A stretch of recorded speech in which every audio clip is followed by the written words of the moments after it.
Family te protege para que tus noches en familia sean más divertidas. Protección diaria para tu familia, para que vivas la vida a tu manera. Off. Disfruta cada momento. S.C. Johnson, una compañía familiar.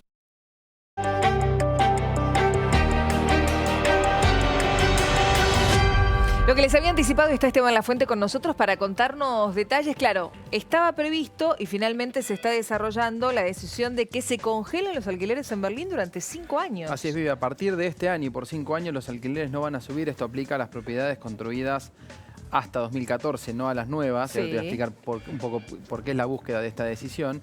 Es una medida que estuvo en negociación hace algunos años en el Parlamento de la ciudad, donde tuvo también voces en contra de quienes defienden a los propietarios y dicen si se congelan los alquileres va a caer la oferta, no hay ningún estímulo para que haya propiedades en alquiler, no se van a construir.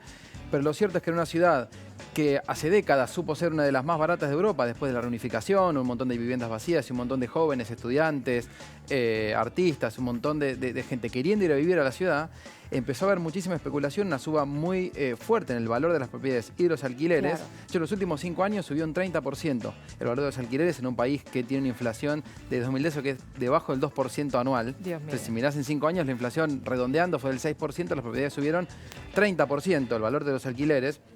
Y esto es, por un lado, porque hay muchísima inmigración, gente de otros países o mismo de Alemania que van a Berlín buscando mejores salarios, mejores oportunidades, gente de Medio Oriente, pero también muchísima especulación inmobiliaria desde fondos de capitales de Inglaterra, de China, de Medio Oriente, que ven un negocio en la compra de propiedades, viendo cómo suben estas propiedades, y sumado el turismo, que también siendo una de las ciudades más visitadas de Europa, Claro. hace que con negocios de alquiler temporario y otro tipo de movimientos sube el precio de los alquileres y se le complica el costo de vida del día a día a quienes viven en la ciudad, y que es lo que genera estas protestas y que derivó en esta idea de congelar, como decíamos, por 5 años el precio de los alquileres. Pero entonces una idea, este 30% que subió en 5 años el precio de alquiler en Berlín es el doble que en Londres. Londres, una de las ciudades más caras de Europa, Mirá vos. pero viendo lo que es este movimiento, ¿no?, en el precio de las propiedades que afecta el costo de vida de la ciudad. Entonces, en este contexto, muchas voces con argumentos muy similares a los que se escuchan localmente cuando se intenta regular el mercado de alquileres es, bueno, pero esto no es un estímulo a la oferta o va a caer la cantidad de departamentos y esto complica la construcción. Lo que se aplicó es que este congelamiento de los alquileres por 5 años se aplica a los edificios, a las propiedades construidas hasta 2014 y no a las nuevas, como una especie de guiño a la otra parte. Uno dice, bueno, el alquiler está muy caro, pero lo que observan en el gobierno y en el sector en la ciudad es que falta construcción de nuevas viviendas para abastecer a la demanda de población, la cantidad de gente que va a vivir a la ciudad.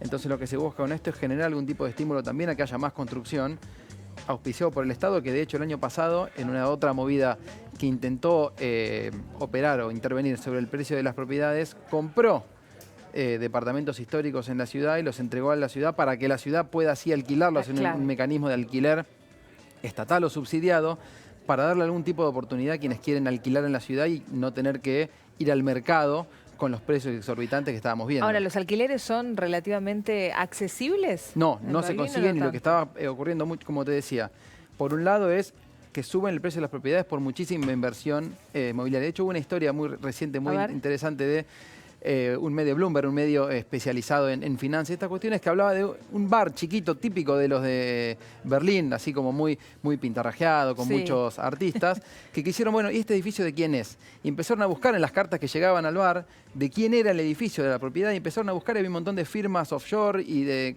empresas que estaban en empresas y eran capitales de Luxemburgo, de Inglaterra y de Dinamarca, que eran dueños de una propiedad que nadie había visto nunca a sus dueños. Y esto pasa mucho. Propiedades que están en alquiler, sea para vivienda o para espacios comerciales, pero que los dueños son de fondos del exterior que buscan invertir en esos lugares como una inversión financiera. Claro. De hecho, hay grandes inversores que también los conocemos porque tienen parte de la deuda argentina, que cuando uno analiza también compran propiedades en Berlín viendo cómo es este negocio.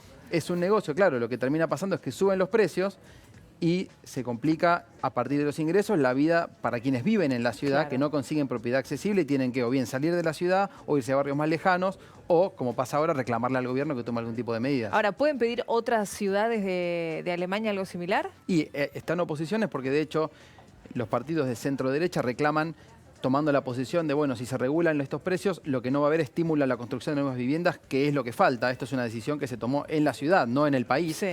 Entonces hay que ver como experiencia piloto tal vez cómo se termina aplicando. En otros países lo que se aplica es que el Estado cobra un impuesto para financiar un programa que construye viviendas en las ciudades, como acá en el caso de Viena, y que después sí subsidia el alquiler a quienes tienen que acceder a este tipo de viviendas y se lo cobra a quienes son propietarios. Entonces una forma de intervenir y generar un mecanismo de mayor igualdad o mayor acceso a la vivienda. Cierto que uno dice, bueno, congelemos el alquiler en Buenos Aires y es complicado en un contexto de muchísima inflación. Por supuesto. Pero si analizás la evolución de los alquileres, el año pasado en Buenos Aires, según estimaciones y del mercado, subió un 25%, la mitad que la inflación. O sea que el alquiler subió menos que la inflación, pero plantearon un congelamiento como idea, sí traerla y aplicarla directamente. No sería viable porque todo el resto de los precios suben, pero sí analizar cómo en algunos países se toman medidas para regular el sector y que no sea el mercado libremente el que regule los precios. Podríamos que aprender, ¿no? O copiar. De alguna manera imitar y tener algunos elementos cuando se discute, por ejemplo, en este caso, la ley de alquileres, cuando uno se plantea como reclamo de no, ¿por qué no intervenir y que el mercado distribuya? Bueno, en otras ciudades del mundo, viendo este problema, que el caso del turismo es algo que sí en Buenos Aires existe, porque muchísimas viviendas en alquiler temporario